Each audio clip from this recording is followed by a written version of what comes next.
کیا نام کیا مسجد کا؟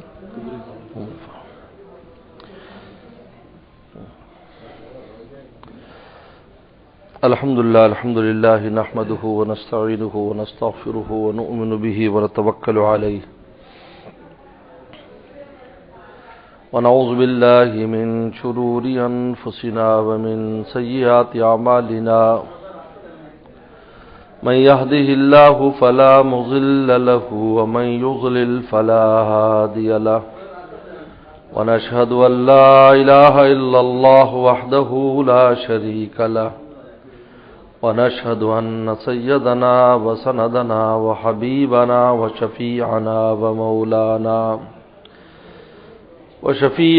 ومولانا محمدا عبده ورسوله صلی اللہ تعالی علیہ وعلى آلہ واصحابہ وبارک وسلم اما بعد فاعوذ باللہ من الشیطان الرجیم بسم اللہ الرحمن الرحیم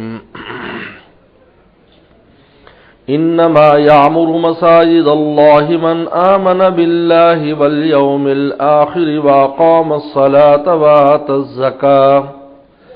وآتى الزكاة ولم يخش إلا الله فعسى أولئك أن يكونوا من المهتدين قال النبي صلى الله عليه وسلم من بنى لله مسجدا بنى الله له بيتا في الجنة وقال النبي صلى الله عليه وسلم أملك عليك لسانك وليسعك بيتك وابك على خطيئتك أو كما قال عليه الصلاة والسلام صدق الله وصدق رسوله النبي الكريم میرے محترم بزرگ اور دوستو، کچھ عرصہ پہلے اس مسجد کی سنگ بنیاد کے لیے میں حاضر ہوا تھا، اور آج ماشاءاللہ اتنی خوبصورت شاندار اللہ کا گھر دیکھ کر دل خوش ہو گیا۔ یہ اہل محلہ آپ حضرات کی کاوش کوشش کو اللہ تعالیٰ نے شرف قبولیت بخشا ہے کہ آپ کی زندگی میں آپ کے سامنے آپ کا کام پھل دیتا نظر آ رہا ہے۔ جب اللہ کا گھر بن جائے، نمازیں شروع ہو جائیں تو پھل آنا شروع ہو گیا۔ اللہ تعالیٰ نے قرآن مجید نے کہا انما یامر مساجد اللہ، اللہ کی مسجدیں کون بناتا ہے؟ قرآن نے اوصاف بیان کیے ہیں مسجد بنانے والوں کے۔ من آمن باللہ، کہ وہ اللہ پر ایمان رکھتے ہیں۔ ایمان والوں سے اللہ یہ کام لیتے ہیں، ان سے کام لیتے ہیں جو اللہ کے دربار میں مقبول ہیں، غیر مقبولین سے کام نہیں لیتے یہ اپنے گھر بنانے کا۔ اس لیے ہمارے والد صاحب رحمۃ اللہ علیہ مولانا نیاز محمد صاحب ہمیں فرمایا کرتے تھے اور نصیحت کرتے تھے کہ دین کے کام کے لیے اگر آپ کسی کو دعوت دیں کہ آپ اس میں شریک ہوں اور وہ معذرت کر لے، باوجود کہ اللہ نے اس کو وسعت دی ہے،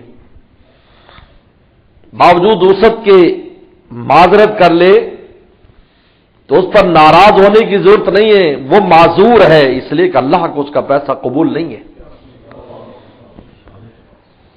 ورنہ ذات الہی یہ حقیقت بات ہے۔ دیکھیں، دنیا میں سب سے پہلے جو مسجد بنی ہے وہ اللہ خانہ کعبہ ہے۔ ان اول بیت وضع للناس الذی ببکۃ مبارکا ھدی للعالمین، اللہ فرماتے سب سے پہلے جو گھر دنیا میں بنایا گیا وہ میرا گھر ہے۔ نص قرآنی ہے، قرآن نے بیان کر دیا ببکہ، فرمایا کہ جو مکہ میں ہے۔ مکہ مکہ ایک ہی معنی میں آتا ہے، یعنی وہ جگہ جہاں پوری دنیا قصد کر کے جاتی ہے اس کو مکہ کہا جاتا ہے۔ اب یہ گھر جب اللہ نے بنایا تھا، سب سے پہلے اس کی تعمیر اللہ نے خود فرمائی، تو کیا تھا؟ حدیث شریف میں آتا ہے کہ جنت سے اللہ تعالی نے ایک بہت بڑا موتی کا خیمہ تیار کیا گیا، اور فرشتوں نے لا کر اس مقام پر رکھ دیا جہاں آج خانہ کعبہ ہے۔ یہ جنت سے لایا گیا۔ یعنی مکہ شریف کی جو یعنی مکہ شریف اور مدینہ شریف کی یہی تو خصوصیت ہے کہ وہاں کی بہت سی چیزیں وہ ہیں جو براہ راست جنت سے لائی گئی، یہی مدینہ شریف میں، بلکہ پورے مدینے کے میں فرمایا اعلیٰ ترۃ الجنہ، پورا مدینہ جو ہے یہ جنت کی ترا اور جنت کی مٹی پر ہے، یہ ارشاد فرمایا۔ اسلام نے فرمایا اس کی مٹی میں بھی شفا ہے، اس لیے پیغمبر صلی اللہ علیہ وسلم جب آندھی چلتی تو اس وقت آپ اس طریقے پر جو ہے وہ اپنے کپڑے جو ہے وہ کھول دیتے، فرمایا کہ یہ جو گرد و غبار ہے اس کے اندر بھی اللہ نے شفا رکھی ہے، مدینہ کی گرد و غبار میں بھی شفا ہے، مٹی جنت کی جو مٹی ہے۔ اور یہی مکہ کا حال ہے کہ پورا خیمہ لایا گیا۔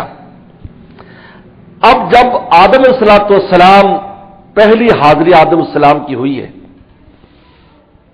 آدم علیہ السلام ہندوستان میں اترے اور اما ہوا جدہ میں اتری ہے، اس لیے جدہ کو جدہ اس لیے کہتے ہیں، جدہ میں نہ دادی، اما کی خبر بھی وہی ہے کیونکہ آسمانوں سے مختلف جگہ اتارا گیا جنت سے، تو آدم علیہ السلام ہندوستان میں اترے ہیں، آج بھی وہ جگہ موجود ہے، اور وہ بھی کسی اللہ والے نے اس جگہ کو جو ہے وہ دیکھا اور وہاں جا کر وہ پہنچے، اور آج ہمارے بہت سے دوستوں نے بتایا جو وہاں قریب میں رہتے ہیں، جو ہمارے ساتھ پڑھتے تھے ان ملکوں کے، بتایا کہ وہاں ہر وقت بارش ہوتی رہتی ہے، ایسی رحمت کی جگہ ہے۔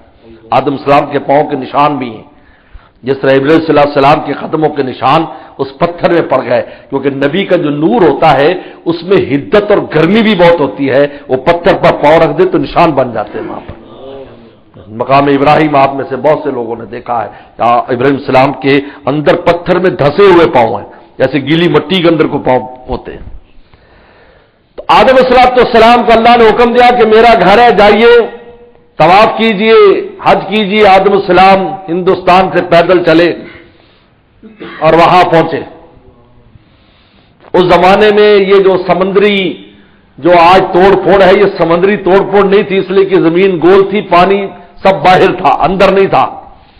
اس لیے دنیا کا اگر آپ نقشہ دیکھ لیں، دنیا کا نقشہ دیکھ لیں، اور یہ زمین ٹوٹی ہوئی جو پھیلی ہوئی ہے، اس کو اگر آپ جوڑیں گے تو ایک طرف کا کونا اور ایک طرف گہرائی ہوگی، وہاں جا کر وہ جڑ جائے گی کیونکہ یہ ٹوٹ گئی، زلزلوں سے ٹوٹ گئی۔ تو آدم السلام پیدل ہی وہاں جب پہنچ گئے تو اللہ تعالیٰ نے آدم السلام کے پہنچنے سے پہلے وہ موتی کا جو خیمہ تھا جو آسمانوں سے فرشتوں نے رکھا، وہ آسمانوں پر واپس بلا لیا، واپس منگوا لیا۔ آدم السلام جب وہاں پر پہنچے تو اللہ تعالی نے فرمایا کہ آدم، یہ جو نشانات ہے یہاں پر پہلے میرے گھر کو تعمیر کرو۔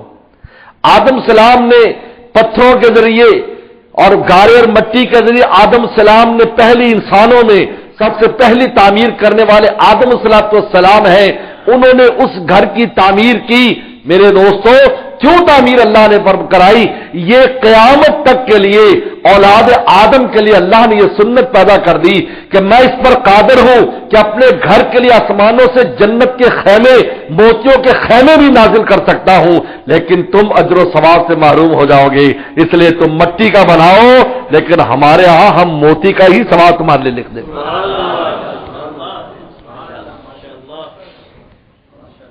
آدم السلام نے بنایا، اور پھر اس کی دوسری بڑی تعمیر حضرت ابراہیم یرفع القواعد ابراہیم از یرفع ابراہیم القواعد البیت و اسماعیل، بنیادیں اٹھائیں، کیونکہ بنیادوں کا کام، یہ سارا کام آدم السلام اور فرشتوں نے کر دیا تھا۔ اب اوپر سے بنیادوں کے اوپر جو اساری کی تھی ابراہیم السلام سے اللہ تعالی نے دوبارہ کرائی۔ یہ کیوں کرائی؟ جو اللہ تعالی حجر اسود جنت سے بھیج سکتا ہے، جس کے بارے میں حدیث شریف میں آتا ہے کہ جب حجر اسود آیا بالکل سفید رنگ کا تھا اور اس کا اتنا نور تھا کہ چاند اور سورج کی روشنی مان پڑ گئی۔ اللہ نے فرمایا اس کے نور کو چھپا دیا جائے ورنہ چاند سورج کے نظام میں خلل ہو جائے گا، لیکن سفید تھا۔ فرمایا سودت خطایا بنی آدم، رسول اللہ نے فرمایا بنو آدم کی گناہوں نے اس کو کالا کر دی، کیونکہ جب اس کو کوئی چومتا ہے تو اس کے سارے گناہوں کو وہ چوس لیتا ہے اور بخشش کا پروانہ اس کو دے دیا جاتا ہے۔ سودت خطایا بنی آدم، یہ سفید تھا، کیا کر دیا۔ رکن یمانی کے بارے میں فرمایا کہ رکن یمانی جو ہے، فرمایا کہ یہ پتھر جنت سے لایا گیا جو رکن یمانی ہے، اس لیے دونوں جگہ پر استلام ہوتا ہے، اس کو ہاتھ لگایا جاتا ہے اور سلام کیا جاتا ہے اس کو، اور رسول اللہ نے فرمایا کہ حجر اسود کا استلام ایسے ہے جو اللہ تعالیٰ سے مصافحہ کرنا ہے. اس لیے آداب میں سے کہ جب آدمی طواف کرتا رہے تو نہ دیکھے خانہ کعبہ کو، نہ دیکھے طواف کے دوران، لیکن جب وہاں استلام کرے تو خانہ کعبہ کو دیکھے. جس طرح آدمی کسی کی تعریف کرتا ہے بادشاہ کی تو اس وقت نظریں جھکا کر کرتا ہے، لیکن جب مصافحہ کرتا ہے تو آنکھوں میں آنکھیں دیکھ کر کرتا ہے. تو میرے دوستو، اللہ تعالیٰ نے اس لیے فرمایا کہ من آمن باللہ، میرے گھروں کی تعمیر کون کرتے ہیں؟ من آمن باللہ والیوم الآخر، فرمایا جو اللہ پر ایمان رکھتے اور یوم آخرت پر ایمان رکھتے. یہ اللہ نے عنوان قائم کیا اول آخر. باقی پورا عقیدہ اس میں جو رسولوں پر بھی ایمان رکھتے ہیں، کتابوں پر بھی ایمان رکھتے ہیں. جیسے کہتے قرآن کیا ہے، الف لام میم سے لے کر والناس تک قرآن ہے. اس کا مطلب یہ نہیں کہ الف لام میم پڑھ لو اور ناس پڑھ لو تو قرآن ہو گیا. مراد یہ ہے کہ پورا قرآن ہے. اس لیے اللہ تعالیٰ نے دو عقیدے بیان کر دیے، اول اور آخر، باقی درمیان میں سارے آ گئے، کتبی ہی و رسولی ہی والملائکہ، سارے فرشتے اور تقدیر خیر شر ساری اس کے اندر آ گئے. فرمایا سب سے پہلے وہ شخص جو اللہ اور رسول پر ایمان رکھتا ہے، جس کا عقیدہ پختہ ہے، وہ اقام الصلاۃ، اور نماز کو قائم کرتا ہے. نماز سے محبت ہے اس کو. جب نماز سے محبت ہوگی تو خدا کے گھر سے بھی محبت ہوگی. اس کا دل چاہے گا خدا کے گھر کو کیسے میں بناؤں. اس لیے پیغمبر صاحب تو سلام مدینہ شریف میں سب سے پہلی فکر کیا فرمائی؟ سبحان اللہ، ہجرت کر کے گئے، کوئی گھر نہیں ہے، کچھ پتہ نہیں کہاں جانا ہے. ہر آدمی جب ہجرت کرتا ہے سب سے پہلے بال بچوں کی فکر کرتا ہے کہ یار ان کو کہاں ٹھکانے لگاؤں. لیکن رسول اللہ صلی اللہ علیہ وسلم نے بعض روایات میں 4 دن میں اور بعض روایات میں 14 دن میں 3 مسجدیں بنا دی. 3 مسجدیں. مسجد قباء بنا دی سب سے پہلے، حالانکہ 4 دن ٹھہرے. مسجد قباء اور ایسی شاندار عظیم الشان مسجد، فرمایا کہ جو اپنے گھر سے وضو کر کے آئے اور اس قباء میں آ کر 2 رکعت پڑھ لے، اس کو عمرے کا ثواب ملے گا. عمرے کا ثواب ملے گا. اور درمیان میں گئے تو جمعہ کا وقت ہو گیا، جمعہ پڑھایا، مسجد جمعہ بن گئی. اور جب وہاں پہنچے مسجد نبی میں شام کا وقت ہو گیا، صبح اٹھتے ہی فرمایا کہ یہ جو کھیت ہے، یہ جو جگہ ہے، یہ کس کی ہے؟ کہا 2 یتیم بچوں کی ہے. کہا یہ میں ان سے خریدنا چاہتا ہوں، میں یہاں مسجد بنانا چاہتا ہوں، کیونکہ نگاہ پیغمبر نے دیکھ لیا یہاں وہ ٹکڑا ہے روضۃ من ریاض الجنہ، جس کو جنت کا باغ قرار دیا گیا ہے. اب کی نگاہوں نے دیکھ لیا کہ یہاں ٹکڑا رکھا ہوا ہے. وَأَقَامَ الصَّلَاةَ وَآتَى الزَّكَاةَ، اور زکات دیتا ہو، وَلَمْ يَخْشَ إِلَّا اللَّهَ، اور اللہ کے علاوہ کسی سے نہ ڈرتا. یہ بڑی خاص بات قرآن نے بیان کی ہے. مسجدیں بنانے میں ڈرپوک آدمی کا کام نہیں ہے، ورنہ تو مسلمان حکومتی نہ بنانے دے. مسلمان حکومتی نہ بنانے دے. کراچی میں مسجدیں بنی، آپ لوگ ہجرت کر کے آئے تو پتا ہے کہ جس طرح یہ شہر مہاجروں کا، کراچی سارا مہاجروں کا، اب آئے تو مسجدیں بنانی پڑ گئی. اب گورنمنٹ نے کوئی انتظام نہیں کیا، حالانکہ حکومت وقت کا کام ہے، اسلامی حکومت کا کام ہے یہ مسجدیں بنا کر دے. لیکن اللہ کا شکر، اللہ تعالیٰ نے پاکستانی قوم کو عجیب و غریب قوم بنایا ہے. اللہ نے اس قوم میں بڑی عجیب صلاحیت رکھی ہے. ہمارے والد صاحب کے ایک عزیز جاپان میں سعودی سفیر رہے، تو میری ان سے سعودیہ میں ملاقات ہوئی. وہ ہجرت کر کے، والد صاحب ہجرت کر کے یہاں آ گئے، ان کے ابا وہاں چلے گئے، وہ سعودی ہو گئے. بعد میں اللہ نے سفارت تک پہنچا دیا. تو انہوں نے مجھے ایک عجیب بات بتائی، کہا کہ ہم سعودی، میں سعودی سفیر، سعودی پر کتنا پیسہ، ہماری ہمت نہیں ہوئی کہ جاپان میں زمین خرید کر مسجد بنا لیں، کیونکہ جاپان دنیا کا سب سے مہنگا ترین ملک ہے. سب سے مہنگا دنیا میں جاپان ہے. انچوں کے اعتبار سے زمین کی قیمت لگتی، انچوں کے اعتبار سے، یا جیسے یہاں مرلوں کے اعتبار سے لگتی، انچوں کے حساب سے لگتی ہے واقعی. کتنے انچ بڑا ہے، کتنے انچ، اتنے انچ فٹوں کا اور انچوں کی قیمت. کیا ہماری ہمت ہم جب پوچھیں تو بہت بڑا بجٹ ہے. کہا اس میں میری تعیناتی کے سال 2 سال گزر گئے، 3 سال. اب نماز کے انتظام ہم نے اپنے ایمبیسی میں کر رکھا تھا، وہی لوگ آ کر نماز پڑھ لیتے تھے ایمبیسی کے گراؤنڈ میں. تو 3-4 سال کے بعد مجھے دعوت نامہ آیا کہ فلاں جگہ پر مسجد کے افتتاح ہے، آپ نے بطور مہمان خصوصی کیا آنا ہے. حیران ہوا، بھائی یہ کون لوگ ہیں، ہم سعودی گورنمنٹ نہیں بنا سکی، اتنا بڑا بجٹ ہم جب پیچھے لکھ کر بھیجتے کہتے ہو یہ تو بہت مہنگی، یہ تو اتنے ملین بن جائیں گے ریالوں کے حساب سے، کہ جب ہم وہاں گئے تو میں حیران ہو گیا کہ وہ پاکستانی لوگ جو عام مزدوری اور کام کرتے ہیں انہوں نے چندہ کر کے زمین بھی خریدی، مسجد کھڑی کر دی، ہمیں افتتاح میں بلایا۔ ولم یخش الا اللہ۔ کراچی مسجدیں بنی، بعد کی حکومتیں آئی، کہا یہ سرکاری زمینیں ڈھا دو، مسجدوں کو ڈھا دو، گرا دو۔ ہمارے استاد مفتی ولی صاحب ٹونکی رحمۃ اللہ علیہ، جن سے ہم نے دورہ حدیث پڑھا وہاں پر بلوری ٹاؤن میں، انہوں نے فتویٰ دیا کہ ان کو گرانا حرام ہے، جو یہ کرے گا کفر کا کام کرے گا، اور ہائی کورٹ کے فیصلے کو چیلنج کر دیا فتوے میں۔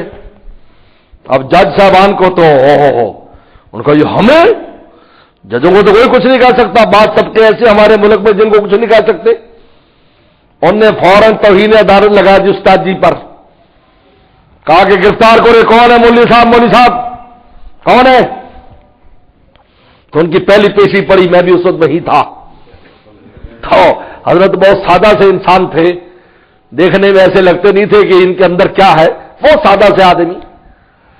تو جب وہ وہاں پیش ہوئے تو بغل میں کپڑا ہو، کسی کو پتہ نہیں کپڑا کس چیز کا ہے، تو جب جج کے ساتھ جج نے کہا کہ اپنا فتویٰ واپس لے، یہ ساری مسجدیں گرائی جائیں گی جو سرکاری زمینوں پر ہیں، تو استاد جی نے کہا، حضرت مفتی صاحب نے کہا کہ یہ میرے بغل میں پتہ ہے کیا ہے، کہ کیا ہے؟ کہا یہ میرا کفن ہے، میں حضرت مولانا حسین مدری رحمۃ اللہ علیہ کا شاگرد ہوں، ہم تو تمہارے باپ انگریز سے نہیں ڈرے، تو تم کون ہوتے ہو فتویٰ واپس لینے کی بات کرتے ہو؟ یہ تمہارا فرض تھا کہ مسجدیں بنا کر دیتے، تمہارا فرض تھا کہ تم مسجدیں بناتے، یہ تو عوام الناس کی مہربانی ہے کہ چندے کر کے انہوں نے اپنی مسجدیں خود بنا لی اور تمہارے خزانے پر بوجھ نہیں بنے، تم ان کو گراتے ہو، یہ کبھی فتویٰ واپس نہیں ہوگا۔ اگر تم گراؤ گے ان مسجد حفاظت کرنے والوں شہید ہوں گے اور جیتنے والے غازی ہوں گے اور تم پر کفر کا فتویٰ لگے گا۔ آخر اسلام آباد کی گورنمنٹ نے مداخلت کر کے کہا کہ اس فیصلے کو واپس لے لو، جو مسجد جہاں ہے آج تک وہاں قائم ہے، لم یخش الا اللہ، مسجدیں وہی آباد کر سکتے جو اللہ کے علاوہ کسی سے نہیں ڈرتے۔ قرآن نے بشارت دی، اللہ نے پھر ایک بشارت دی لوگوں کو جو مسجدیں بناتے ہیں، آباد کرتے ہیں۔ فَعَسَىٰ أُولَٰئِکَ یَکُونُوا مِنَ الْمُهْتَدِینَ۔ عصا، ویسے عصا کا لفظ عربی زبان میں کہتے قریب ہے، عن قریب، کہ یہ لوگ ہدایت یافتہ ہو جائیں، لیکن مفسرین نے لکھا ہے کہ اللہ جب عصا لاتا ہے وہ یقین کے معنی ہے کہ ہم ان لوگوں کو یقیناً ہدایت یافتہ بنا دیں گے۔ اور ہدایت سے بڑھ کر کوئی نعمت نہیں میرے دوستوں، اور ہدایت حاصل کرنے کا بہترین طریقہ اللہ کے گھر کو بناؤ اور آباد کرو، اس سے اچھا کوئی طریقہ نہیں۔ قرآن خود بشارت دے رہا ہے کہ مسجد آباد کرنے والے کی تعمیر کرنے والے، اس میں نمازیں پڑھنے والے، اس کا خیال کرنے والے، اس سے محبت کرنے والے۔ حدیث شریف میں آتا ہے کہ ایک انسان قیامت کے دن عرش کے سائے میں ہوگا، کون انسان؟ قلبہ معلق بالمساجد، کہ جس کا دل مسجد کے ساتھ معلق ہے، گھر چلا جاتا ہے لیکن دل مسجد کی محبت میں مبتلا ہے، کیونکہ جب انسان گھر والے پر عاشق ہوتا ہے تو اس کے گھر پر بھی عاشق ہوتا ہے۔ وہ کیسا عشق ہے کہ جو گھر والے سے نہ ہو، گھر سے نہ ہو، گلی محلے سے نہ ہو۔